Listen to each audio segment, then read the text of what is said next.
আমার যখন ফোরাবে দিন আসবে গহীন রাতি,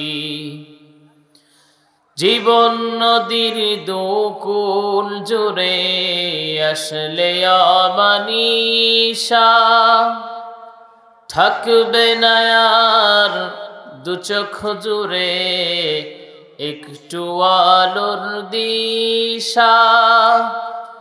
জীবন নদীর দুকুল জুড়ে আসলে আমানিশা, থাকবে না আর দু চোখ জুড়ে একটু আলোর দিশা।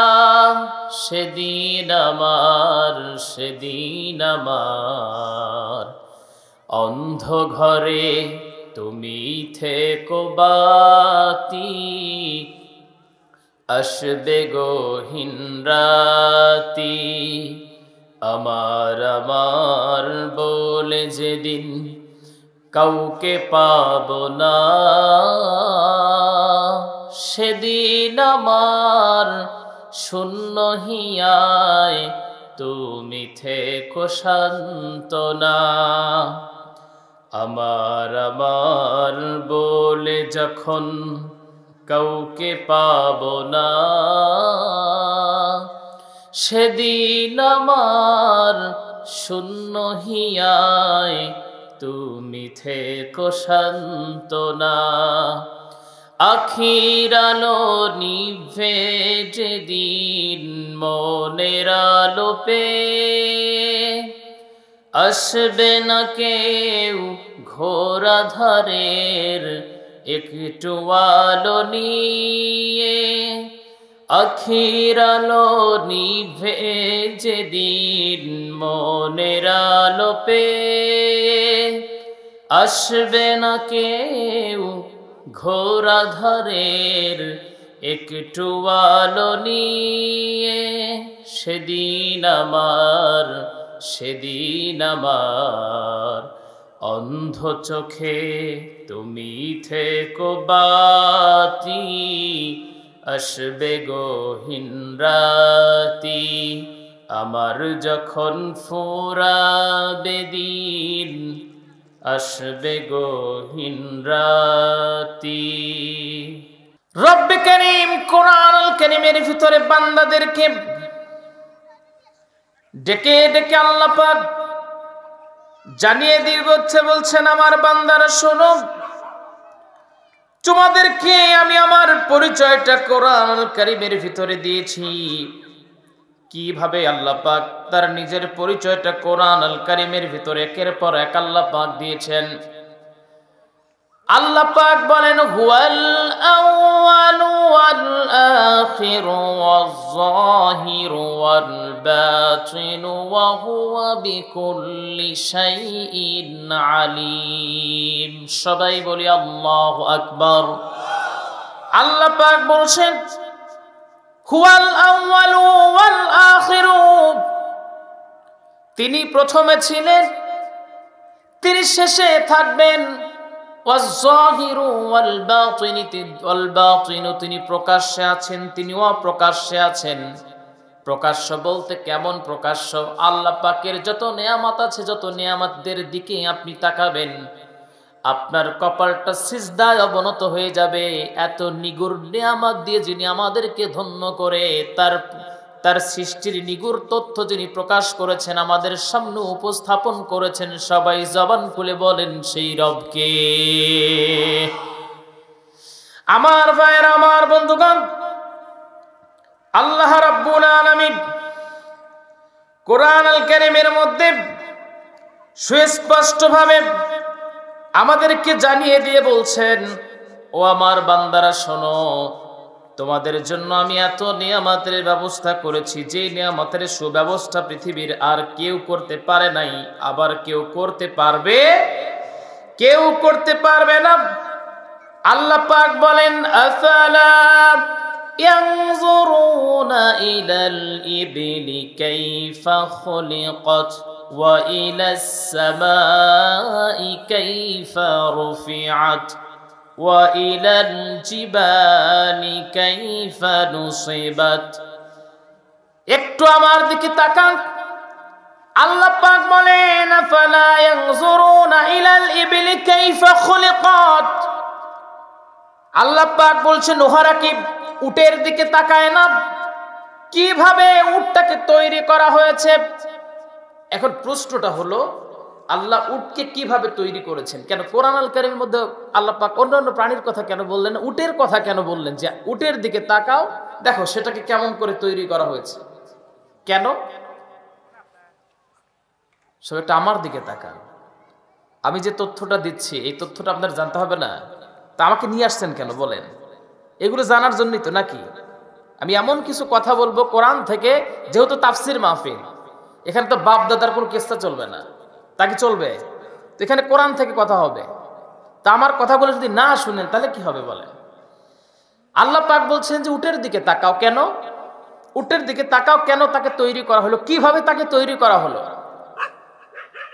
আল্লাহ পাক উটের যে সুব্যবস্থা করলেন, উটটাকে মরুভূমির জাহাজ বলা হয়। উটকে দিয়ে মরুভূমির ভিতরে মেইন কাজে লাগে। উটটা মেইন কাজে মরুভূমির ভিতরে চলার জন্য উটের চেয়ে সুন্দর বাহন এখন পর্যন্ত তৈরি হয় নাই। আমি একটু যখন এই আয়াতটা দেখলাম, গুগলে সার্চ দিলাম, উট সম্পর্কে জানতে চাইলাম, উটের কি নিগূঢ় তথ্য আল্লাহ পাক তৈরি করেছেন বলেছেন। আমি তাতে দেখলাম যেহেতু মরুভূমির ভিতরে প্রচন্ড তাপ থাকে, সূর্যের আলো যখন পড়ে যায় বালুটা উত্তপ্ত হয়ে যায়।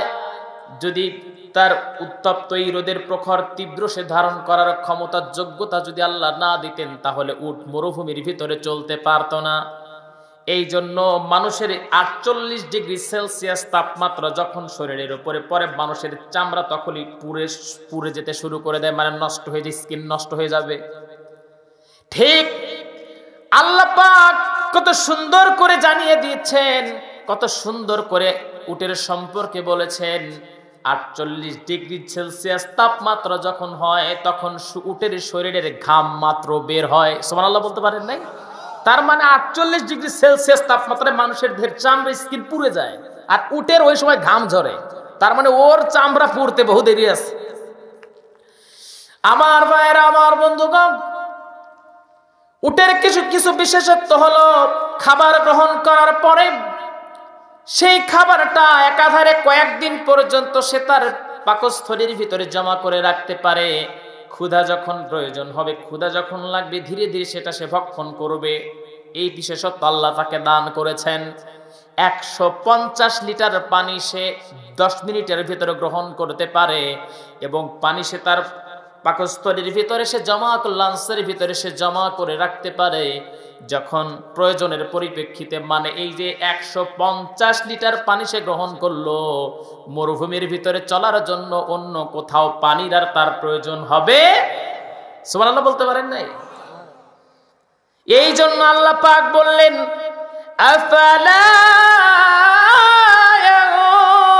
ইয়ানজুরুনা ইলাল ইবলি কাইফা খুলিকাত ওয়া ইলাস সামাই কাইফা রুফিআত। এরপর আল্লাহ পাক বলছেন ওয়া ইলাস সামাই কাইফা রুফিআত, আকাশের দিকে তাকাও, ওই আকাশটাকে ঊর্ধ্বে প্রতিষ্ঠিত করা হয়েছে। এই যে আকাশটা আল্লাহ পাক বানালেন, আকাশের দিকে একটু যখনই আপনি তাকাবেন ছোট্ট একটা সামিয়ানা করা হয়েছে, কতগুলো খুঁটির প্রয়োজন হয়েছে।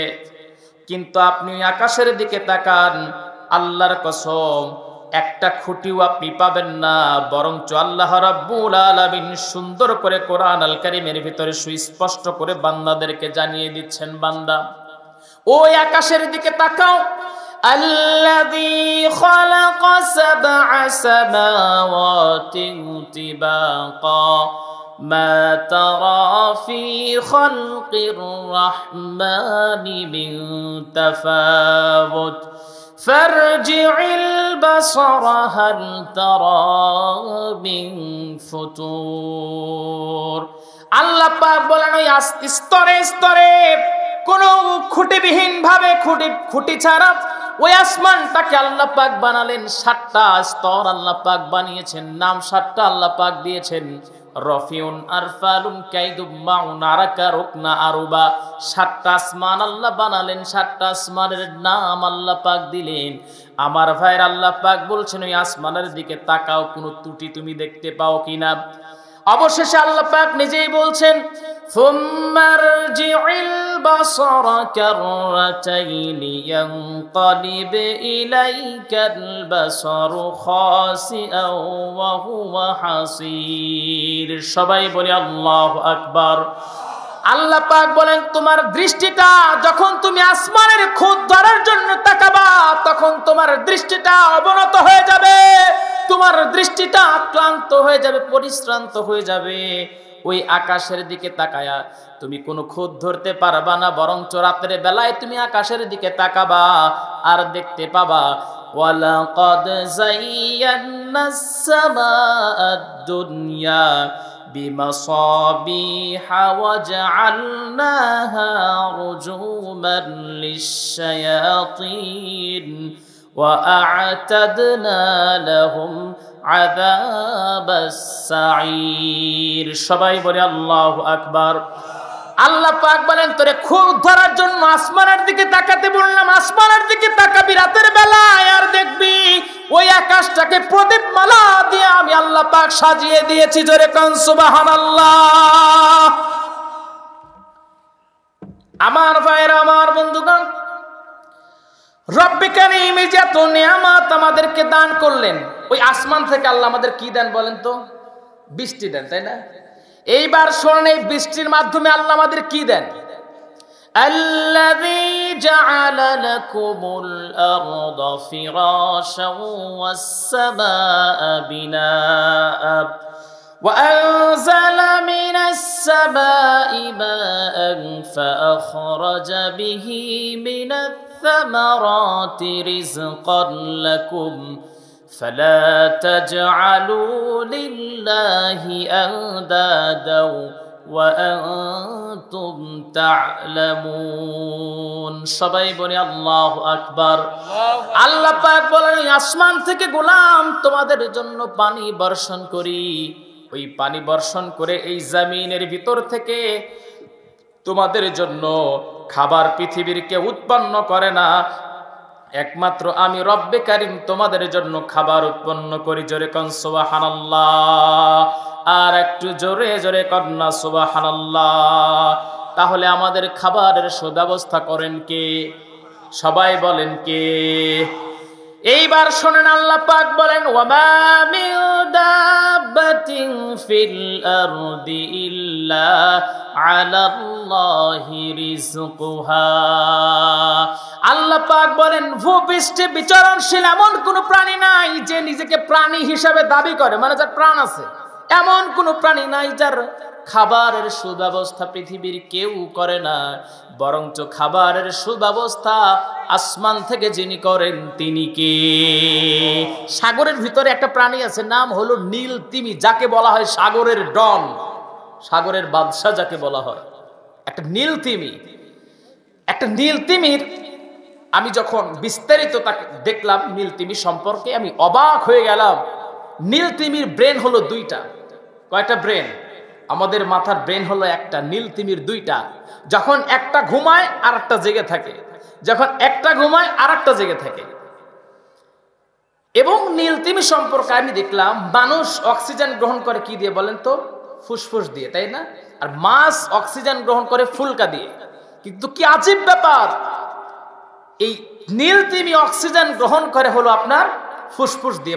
মানুষ যেটা দিয়ে অক্সিজেন নেয়, নীল তিমি সেটা দিয়েই অক্সিজেন নেয়।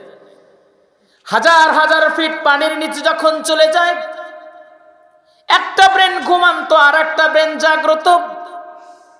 যখন অক্সিজেনের প্রয়োজন পড়ে, আপনারা যারা দেখেছেন ন্যাশনাল জিওগ্রাফি চ্যানেলের ভিতরে বা ডিসকভারি চ্যানেলের ভিতরে দেখেছেন, যখন একটা নীল তিমির যখন অক্সিজেনের প্রয়োজন পড়ে, সঙ্গে সঙ্গে ওই যে একটা ব্রেন ঘুমিয়ে থাকে আর একটা ব্রেন জেগে থাকে, তখন এই ব্রেনটা সিগন্যাল দেয় বস অক্সিজেনের দরকার। হাজার হাজার পানির ফিট থেকে নিচ থেকে নীল তিমি উপরে চলে আসে। আমার ভাইরে খাবার গ্রহণ করে কতটুকু জানেন? প্রায় 7 থেকে 8 টন। সুবহানাল্লাহ বলতে পারেন নাই? 7 থেকে 8 টন খাবার আপনি জীবনে খান নাই। মানে 60 বছরের জীবনে আপনি 7 থেকে মানে 5 থেকে 7 টন খাবার জীবনেও খেতে পারবে না কেউ। পারবে নাকি? সম্ভবই না। আমার ভাইয়েরা, আমার বন্ধুগণ,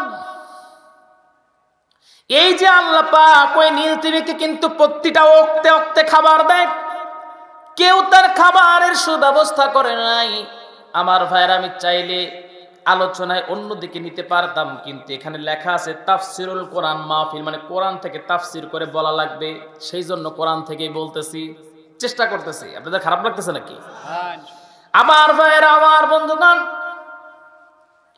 আল্লাহ রাব্বুল আলামিন এইবার দেখেন যে মেইন টপিকটা আমাদের জানায়া দিলেন, আলোচনার মেইন থিমটাই আসলেন, কোরআন আল কারীমের মেইন থিমটা আল্লাহ পাক আসলেন, ওয়ামা খালাকাতুল জিন্না ওয়াল ইনসা ইল্লা লিয়াবুদুন। জিন আর ইনসানকে একমাত্র রব বানিয়েছেন তার গোলামির জন্য, তার দাসত্বের জন্য। তার গোলামি, তার দাসত্ব যুগে যুগে মানুষ অস্বীকার করেছে। এই জন্য এই অস্বীকারকৃত বান্দাদের বোঝানোর জন্য প্রত্যেকটা কওমের ভিতরে রব্বে কারীম একজন করে নবী অথবা একজন করে রাসূল প্রেরণ করেছেন।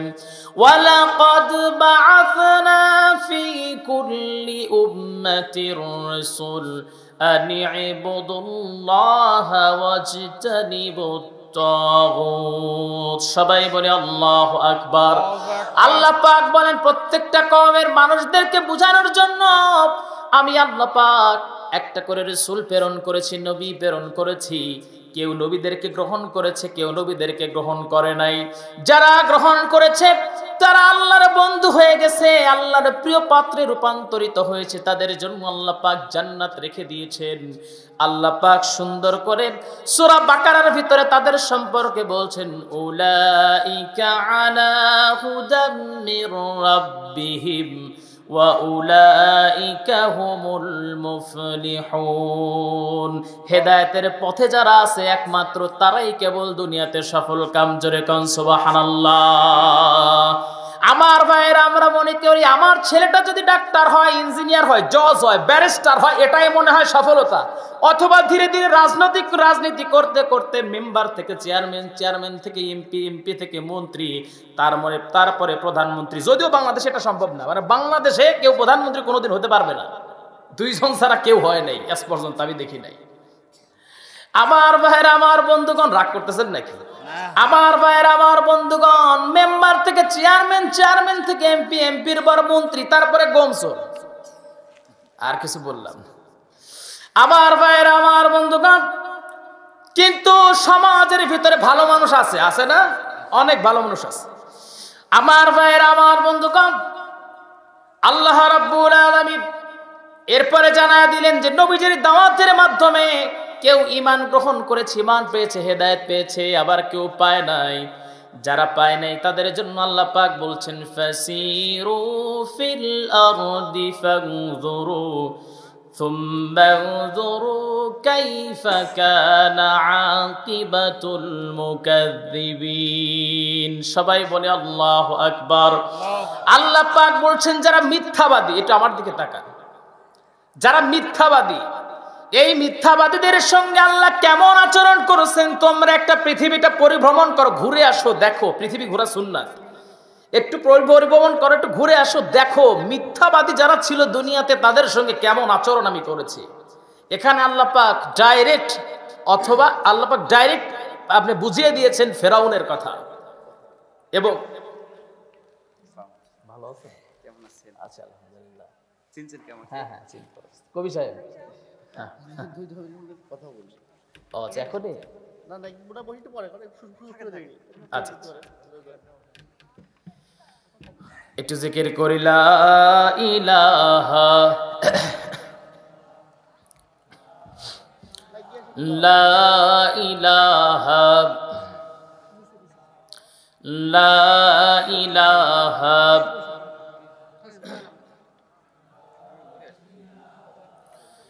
ইল্লাল্লাহু ইল্লাল্লাহু ইল্লাল্লাহু ইল্লাল্লাহ লা ইলাহা লা ইলাহা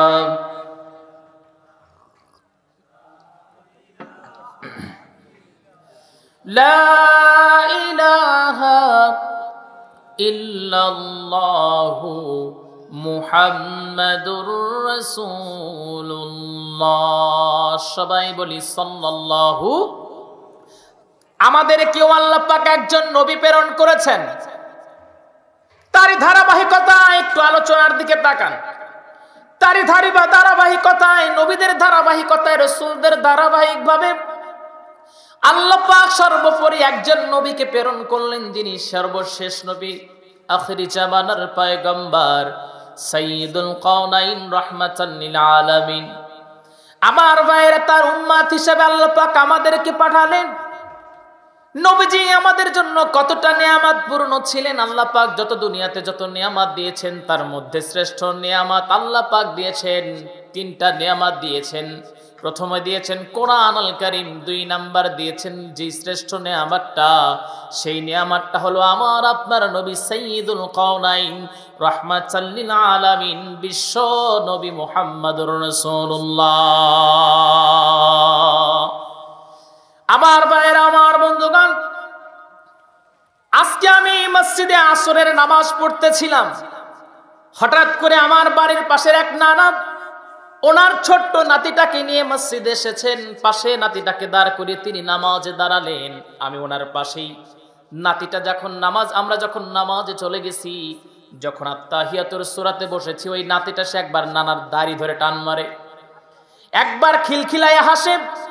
এইরকম ডিস্টার্ব যখন করতেছিল, আমি নামাজটা শেষ করলাম আর ওই বাচ্চাটার দিকে তাকালাম আর চিন্তা করলাম নানা নাতির সম্পর্ক কত সুন্দর হতে পারে। তখন আমার মনে পড়ে গেল, আমার আপনার নবীজি সাইয়্যিদুল কাওনাইন, রাহমাতাল লিল আলামিন তো হাসান আর হুসাইনের সঙ্গে এমন সুন্দর আচরণটাই করেছেন। একটা বারের জন্য ওই নানা বিরক্ত হয় নাই, আমিও বিরক্ত বোধ করি নাই, বরং আমার নবীজির কথা মনে পড়ে গিয়েছিল এই সময়। অথচ যদি কোনো সাধারণ মানুষ হতো, মানে আপনি হইতেন, তাহলে কি করতেন বলেন তো? রাগারাগি শুরু করে দেয়, কারেন্ট নিয়ে আসো, না নিয়ে আসো, বলতেন না? আমার ভাইয়ের, আমার বন্ধুগণ, নবীজির পয়েন্টগুলো আমার মনে পড়ে গেল। আমার নবীজি হাসান আর হুসাইনকে সবচেয়ে বেশি ভালোবাসতেন। একদিন নবীজি মসজিদে নববীতে যখন নবীজি খুতবা দিচ্ছিলেন, খুতবা দেওয়ার সময় হঠাৎ করে হুসাইন রাদিয়াল্লাহু তাআলা আনহু তিনি আসছেন। তিনি মানুষ হলেন ছোট মানুষ, কিন্তু একটা জুব্বা পরেছেন। জুব্বা বড় হওয়ার কারণে পায়ের নিচে পড়ে যায়, একবার এই দিকে ঢলে পড়ে যান, ওই দিকে ঢলে পড়ে যান। আল্লাহর নবী সেটা ফলো করলেন। খুতবার মধ্যে একটু ডিস্টার্ব হচ্ছিল, নবীজি খুতবা বন্ধ করলেন। এরপরে হযরত হুসাইন রাদিয়াল্লাহু তাআলা আনহুর কাছে গেলেন, কোলের উপরে তুলে নিলেন। নবীজি নিজে নিয়ে আসলেন, নবীজি মিম্বারের সঙ্গে তাকে বসায়া দিলেন। এরপরে নবীজি দাঁড়ায়া তিনি খুতবা আবার শুরু করে দিলেন। জোরে কান সুবহানাল্লাহ। একটা বারের জন্য নবীজি বিরক্ত বোধ করে নাই। আমার ভাইরা, আমার বন্ধুগণ, আল্লাহর নবী সাইয়্যিদুল কাওনাইন, রাহমাতাল লিল আলামিনের কাছে জিবরিল আলাইহিস সালাতু ওয়াস সালাম মাঝে মাঝে আসতেন। একবার হুসাইন রাদিয়াল্লাহু তাআলা আনহু আমার আপনার নবীজির কাছে বসে আছেন। ইতিমধ্যেই জিবরিল আলাইহিস সালাতু ওয়াস সালাম দাহিয়াতুল কালবির সূরত ধরে যখন নবীজির কাছে আসলেন, আসা মাত্রই নবীজির সামনে বসে কথা বলছেন। হুসাইন রাদিয়াল্লাহু তাআলা আনহু নবীজির সামনে এবার দাঁড়ায় বলে, নানাজি, আপনার কাছে কত সাহাবী আসে, কিন্তু এই যে সাহাবীটা আসে প্রতিদিন আমি একে দেখি, প্রায় আমি ওকে দেখি, কিন্তু এই সাহাবী কোনোদিন আপনার কাছে আসার পরে আমাদের জন্য কিছু নিয়ে আসে নাই। কত সাহাবী খেজুর নিয়ে আসে, আঙ্গুর নিয়ে আসে, বেদানা নিয়ে আসে, কত সুন্দর সুন্দর ফল আমাদের জন্য নিয়ে আসে, কিন্তু এই সাহাবী এত কৃপণ, কোনোদিন কিছু আমাদের জন্য নিয়ে আসে না। আল্লাহর নবী বললেন, হুসাইন রে, যেমন করে বলতে হয় না। ঠিক এমন সময় জিবরিল আলাইহিস সালাতু ওয়াস সালামকে আল্লাহ পাক জানিয়ে দিলেন, ও জিবরিল, আমি জানি তোমার পকেটে কিছু নাই, তুমি কিছু নিয়েও যাও নাই, কিন্তু হুসাইনের এতটুকু দাম, আমার নবী এতটুকু হুসাইনকে কি পরিমাণে ভালোবাসেন, হুসাইনের মুখের কথাটা রাখার জন্য জান্নাতের আঙ্গুরগুলো তোমার পকেটের ভিতরে আমি দিয়ে দিলাম। আমার ভাইরা, হযরতে জিবরিল আলাইহিস সালাতু ওয়াস সালাম সে আঙ্গুরগুলো নিলেন, আঙ্গুরগুলো তুলে আমার আপনার নবীজির হাতে তুলে দিলেন, হুসাইনের কাছে দিলেন। হযরতে হুসাইন খাবেন, এমন সময় মুখে না দিয়ে ডেকে বলে, না না, তুমিও কি এখন দেখি কিছুই বুঝো না? কেন ভাই, কি হয়েছে? যেটা হয়েছে না না, সেটা হলো আপনি কি জানেন না, মেহমানকে ছাড়া, মেহমান বসে আছে তাকে ছাড়া আমরা কিছু খাবো, এমনটা তো হতে পারে না, ইসলাম তো এটা আমাদের শিখায় নাই। কিন্তু জিবরিল আলাইহিস সালাতু ওয়াস সালাম কি কোনোদিন খাইছে নাকি? কোন ফেরেশতা কিন্তু জীবনে কিছু খেতে পারে নাই, খেতে পারবেও না। আল্লাহ পাক তাদেরকে খাবার গ্রহণ এবং প্রসব পায়খানার ব্যবস্থা আল্লাহ পাক করে দেন নাই। জিবরিল আলাইহিস সালাতু ওয়াস সালাম মহা বিপদে পড়ে গেছে। হুসাইন রাদিয়াল্লাহু তাআলা আনহু তাকে দিলেন, এবার তুমি খাবা, তারপরে আমরা খাবো, তুমি না খাওয়ালে কি আমরা এবার তোমারে খাবো, খাও। নবীজি ওইবার বিপদে, ও তো খাইতে জানে না। আল্লাহ পাক ডেকে বলেন, জিবরিল, হুসাইন আমার নবীজির এত দামি একজন নাতি, হুসাইন মুখ দিয়ে উচ্চারণ করেছে আমি না, আমি রব্বে কারীম তোমারে খাওয়ার জন্য অনুমতি দিয়ে দিলাম। আল্লাহু আকবার। আমার ভাইরা, আমার বন্ধুগণ, এই হুসাইন একদিন মসজিদের নববীতে প্রবেশ করবে। প্রবেশ করার সময় একজন সাহাবী দরজায় তিনি দাঁড়িয়ে আছেন। হুসাইন প্রবেশ করবে না, হুসাইন যাওয়া যাবে না। কেন যাওয়া যাবে না? তোমার নানা মহাব্যস্ত আলোচনা করতেছে, বয়ান শুরু করে দিয়েছে হুসাইন।